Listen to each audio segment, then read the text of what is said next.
শ্রী শ্রী ঠাকুর শ্রীরামকৃষ্ণকে এবং শ্রী শ্রী মাকে প্রণাম জানিয়ে শ্রী শ্রীরামকৃষ্ণ কথামৃত থেকে পাঠ করছি তৃতীয় ভাগ, চতুর্বিংশ খণ্ড, প্রথম পরিচ্ছেদ এর একটি অংশ।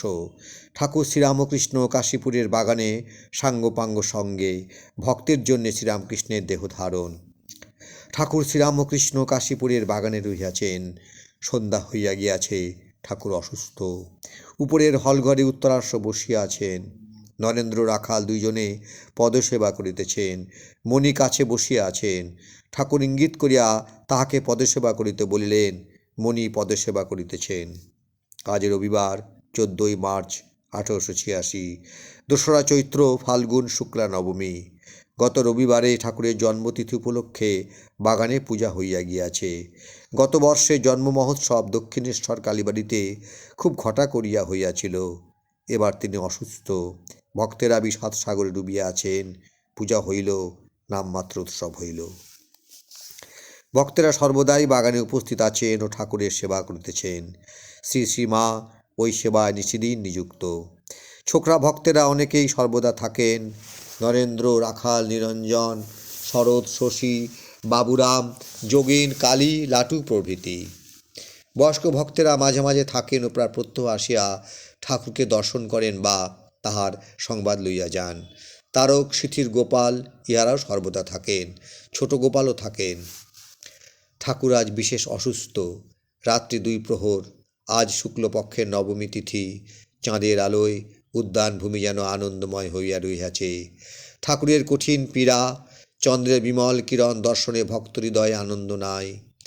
যেমন একটি নগরীর মধ্যে সকলই সুন্দর, কিন্তু শত্রু সৈন্য অবরোধ করিয়াছে। চতুর্দিক নিস্তব্ধ, কেবল বসন্তানীল স্পর্শে বৃক্ষপত্রের শব্দ হইতেছে। উপরের হলঘরে ঠাকুর শুইয়া আছেন। ভারী অসুস্থ, নিদ্রা নাই। 2-1টি ভক্ত নিঃশব্দে কাছে বসিয়া আছেন। কখন কি প্রয়োজন হয়। একবার তন্দা আসিতেছে ও ঠাকুরকে নিদ্রাগত প্রায় বোধ হইতেছে। একই নিদ্রা না মহাযোগ। যস্মিন স্থিত ন দুঃখেন গুরু নাপি বিচালত্তে। একই সেই যোগ অবস্থা। মাস্টার কাছে বসিয়া আছেন। ঠাকুর ইঙ্গিত করিয়া আরও কাছে আসিতে বলিতেছেন। ঠাকুরের কষ্ট দেখিলে পাষাণ বিগলিত হয়। মাস্টারকে আস্তে আস্তে অতি কষ্টে বলিতেছেন, তোমরা কাঁদবে বলে এত ভোগ করছি। সবাই যদি বলো যে এত কষ্ট, তবে দেহ যাক, তাহলে দেহ যায়। এই কথা শুনিয়া ভক্তদের হৃদয় বিদীর্ণ হইতেছে।